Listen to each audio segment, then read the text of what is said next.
Yung mga boss, update lang. Sabi ka po nung konta ko, may ginagawa na yung bahay na hila. Para sa yung charity, ganun. Siya, biglang in-stop. Nawala siya bigla, sabi. Nag-text sa akin, sabi ko, ba't na sana? May problema ba? Sabi niya. Pero hinala namin, nag-inom-inom. Ano pala?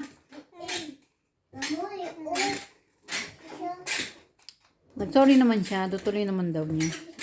Medyo nag-inom-inom din. Hintayin ko na lang, update ko na lang kayo. Sabagay, makikita nyo naman yan video para masaya naman tayo.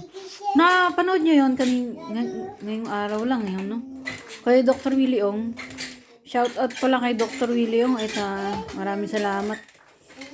Malaking tulong yan sa atin mga payo niya.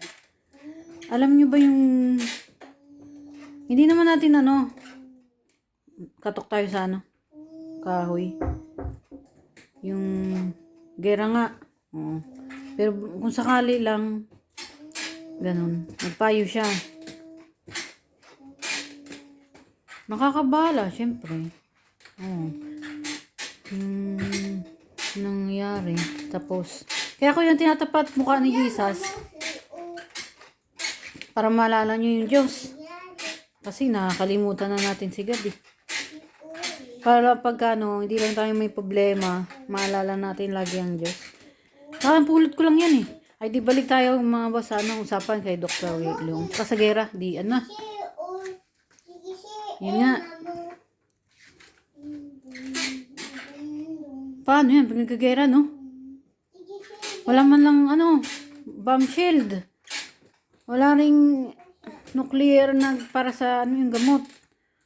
Hindi nakahanda ang Philippines. Ako po, Diyos ko. Pero sana wag naman. Panoorin nyo si Dr. Willie Ong, please mga boss. May tip siya tungkol sa gera.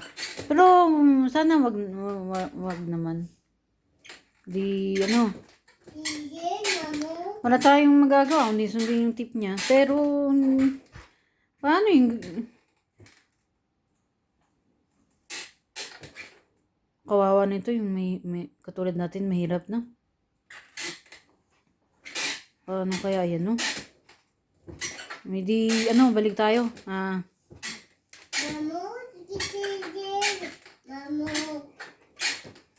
May iba tayo.